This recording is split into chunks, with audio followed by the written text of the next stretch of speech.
Bueno, nuestros objetivos va a ser conocer los límites y el contenido de nuestra axila. La axila es un espacio piramidal inferior a la articulación glenohumeral y superior a la fascia axilar. Aquí hay paso de estructuras neurovasculares y esta podrá cambiar de posición o de forma dependiendo qué tan separado tenemos o en abducción nuestro brazo, o si lo tenemos en aducción o completamente pegado contra nuestro cuerpo. Las estructuras neurovasculares van viajando a través de la axila a través de varios espacios. Uno de ellos sería el espacio superior a través del canal cérvico-axilar viniendo del cuello. Otro sería a través de la porción anterior en el triángulo clavipectoral de la región pectoral. Otro sería inferiormente y lateral hacia el miembro inferior. Posteriormente atravesando el espacio cuadrangular para llegar a la parte posterior del hombro. Y por último, inferomedialmente recargado sobre los músculos axilopendiculares. En cuanto a los límites de nuestra axila, lo comentamos como que fuera una pirámide de 4 lados y el vértice, que es tronco, estaría dirigido hacia el canal cérvico-axilar. Sus límites serán el borde lateral de mi primera costilla, el borde posterior de mi clavícula y el borde superior de mi escápula. En cuanto a la base, veríamos que está dada por la piel, la grasa y la fascia axilar y quedaría entre la pared torácica y el brazo. Y su pared anterior estaría dado por los músculos pectorales mayor y menor, así como las fascias clavipectoral y pectoral. Hacia la parte anterior formaría lo que es el pliegue axilar anterior, que viéndolo en anatomía de superficie, este sería el pliegue axilar anterior formado por el bulto que produce el músculo pectoral mayor. Mi pared posterior está dada por la escápula y por los músculos subescapular y las superficies inferiores del redondo mayor y del dorsal ancho. Y el pliegue axilar posterior se forma por el dorsal ancho, el redondo mayor y la piel y la grasa que lo recubren. Clínicamente lo veríamos viendo desde la parte posterior del tórax y este sería mi pliegue axilar posterior. En cuanto a la pared medial, está dada por las primeras 4 costillas de mi caja torácica, así como el músculo serrato anterior que está apoyado sobre ellas. Y por último, la pared lateral está dada por el surco intertubercular, que es un espacio muy pequeño, una pared muy pequeña.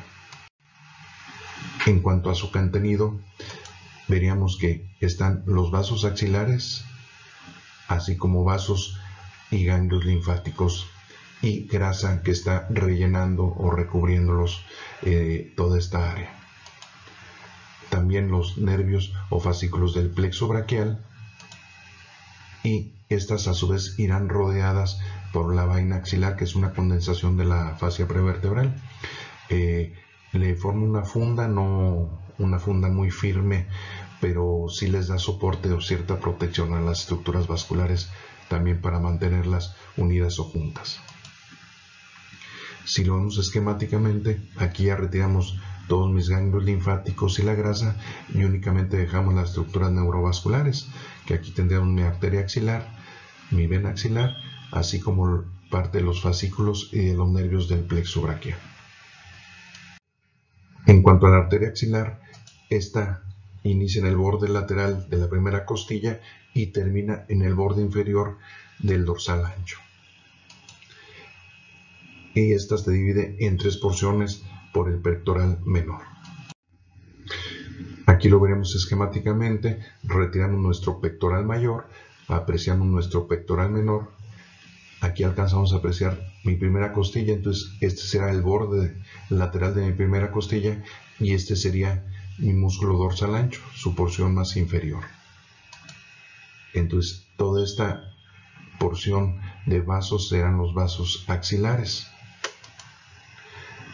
Si retiramos mi clavícula, el músculo subclavio y el músculo pectoral menor parcialmente, alcanzamos a ver la continuidad de los vasos arteriales. Entonces, si este es el borde de mi primera costilla, entonces esta sería mi arteria axilar y esta previa a ella sería la arteria subclavia. Si la seguimos y rebasamos el borde inferior de mi músculo dorsal ancho, hasta aquí llegará la arteria axilar y se continuaría como arteria braquial. En cuanto a la primera porción de la arteria axilar, que se localiza entre el borde lateral de la primera costilla y el borde medial del pectoral menor, únicamente genera la arteria torácica superior. En cuanto a la segunda porción, que es la que se encuentra posterior al pectoral menor, genera dos ramas, la arteria toracoacromial y la torácica lateral. Si lo vemos esquemáticamente, aquí tendremos mi primera costilla, mi borde lateral y aquí la arteria axilar. Aquí está cortado el pectoral menor, entonces esta sería mi primera porción y aquí está generando la arteria torácica superior o suprema. Y esta sería la segunda porción que estaría detrás del pectoral menor generando sus dos ramas, la toracoacromial y la torácica lateral. La tercera porción de la subclavia está entre el borde lateral del pectoral menor y el borde inferior del redondo mayor. Esta presenta tres ramas, que es la subescapular y las arterias circunflejas humerales, la anterior y la posterior. Si lo vemos esquemáticamente, esta porción correspondería a la tercera porción y aquí estamos viendo sus ramas, la subescapular y la apenas visible es parte de la circunfleja humeral anterior y la posterior. Entonces, en resumen, las ramas de la arteria axilar serían de la primera porción, la torácica superior, de la segunda porción, la toracoacromial y la torácica lateral, y de la tercera porción serán la subescapular y las circunflejas humerales, la anterior y la posterior. Esto, si lo vemos en un esquema, veríamos aquí el borde lateral de mi primera costilla, entonces esta iniciaría aquí mi arteria axilar. Aquí vemos la primera rama de la primera porción, que sería la torácica superior. De la segunda porción alcanzamos a apreciar la toracoacromial con sus diversas ramas y por último la torácica lateral, esta de la segunda porción. Si nos vamos a la tercera porción, esta sería la arteria subescapular y la arteria circunfleja humeral anterior y la circunfleja humeral posterior. Se pueden hacer arteriografías y vamos a apreciar aquí mi arteria axilar, aquí mi clavícula, aquí mi húmero y mi escápula. Entonces aquí alcanzamos a apreciar la longitud de la arteria axilar. Aquí desgraciadamente nos alcanzamos a apreciar parte de la toracoacromial. No alcanzo a ver claramente la torácica lateral, pero sí la que se aprecia muy claramente sería la subescapular con sus divisiones y la circunfleja humeral anterior y la posterior. En cuanto a la arteria subescapular, esta está apoyada sobre el músculo subescapular en la pared posterior de la axila y se divide en dos ramas. La continuación, que sería la tóraco-dorsal, que es mucho más gruesa y que va hacia el músculo dorsal ancho, y la circunfleja de la escápula, que va a irrigar a los músculos y a la misma escápula. Si vemos una visión posterior de mi hombro, aquí veríamos la arteria circunfleja humeral posterior que se acompaña del nervio axilar atravesando el espacio cuadrangular. Esta sería la posterior. Y si vemos en una visión anterior, aquí estamos viendo mi circunfleja humeral anterior pasando posterior a los tendones del músculo coracobraquial y del bíceps braquial. La vena axilar es anteromedial y anteroinferior a la arteria axilar. Esta se forma de las venas braquial y basílica y se divide igual en tres porciones, pero por el pectoral menor, y finaliza en el borde lateral de mi primera costilla, donde se convierte en vena subclavia. Si lo vemos esquemáticamente, aquí estamos viendo mi vena basílica y mi vena braquial, que se fusionan o se unen y forman ahora sí la vena axilar, que termina en el borde lateral de mi primera costilla para continuarse como vena subclavia. Si se fijan, el inicio es muy variable porque es hasta que se juntan la vena basílica con la vena axilar. Las venas tóraco-epigástricas conectan la vena axilar con la región inguinal a través de la vena epigástrica superficial.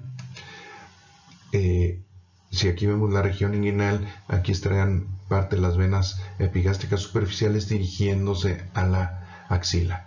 Estas normalmente son venas muy pequeñas y no son tan importantes, pero si llega a afectarse el retorno venoso de los miembros inferiores por la presencia de un trombo a nivel de la vena cava inferior, la sangre de las extremidades inferiores tiene que buscar un retorno, una forma de llegar a las cavidades derechas del corazón, y una forma de ella es esta sangre viajará a través de las venas tóraco-epigástricas para llegar a la vena axilar y de ahí poder llegar al corazón. Obviamente si un paciente tiene una obstrucción de la vena cava, estas venas se ensanchan o crecen demasiado o se hacen muy aparentes. Continuando con los ganglios linfáticos axilares, están embebidos o dentro de la grasa axilar y se organizan o los organizamos anatómicamente en 5 grupos. En un grupo pectoral, subescapular, humeral, central o apical. Si lo vemos como una especie de pirámide, entonces la base de la pirámide está dada por los 3 primeros grupos, un grupo central y el último sería el grupo apical. Los ganglios pectorales o anteriores reciben la linfa de la mayor parte de la pared torácica anterior y también de la mayor parte de la glándula mamaria, mientras que los ganglios subescapulares o posteriores reciben la mayor parte de la región posterior del tórax y de la región escapular. Los ganglios linfáticos humerales o laterales se localizan en la pared lateral de mi axila y van a recibir la mayor parte de la linfa del miembro superior, excepto la linfa que acompaña a la vena cefálica, que estos van a llegar a los ganglios apicales o infraclaviculares. Mientras que los ganglios interpectorales son un pequeño grupo que va la linfa directamente de la glándula mamaria y ya que los atraviesa van a los ganglios linfáticos apicales. Los vasos aferentes de estos grupos que están en la base de la axila drenarán dentro de los ganglios centrales que están asociados a la segunda porción de la vena axilar. A su vez, estos vasos linfáticos drenarán dentro del grupo apical que están en el vértice de la axila junto con la tercera porción de la vena axilar. Desgraciadamente, como ven, el drenaje venoso de la glándula mamaria no sigue un solo trayecto único. Incluso la glándula mamaria puede drenar hasta la glándula mamaria contraria o incluso a ganglios paraesternales. La linfa de los ganglios apicales atraviesan el canal cérvico-axilar y se unen al tronco linfático subclavio, que a su vez se unirá con el tronco broncomediastínico y yugular derecho para formar el conducto linfático derecho. Mientras que del lado izquierdo, el tronco subclavio se unirá con el conducto torácico, que drena en general en la yugular, en el subclavio o en el ángulo yúgulo-subclavio.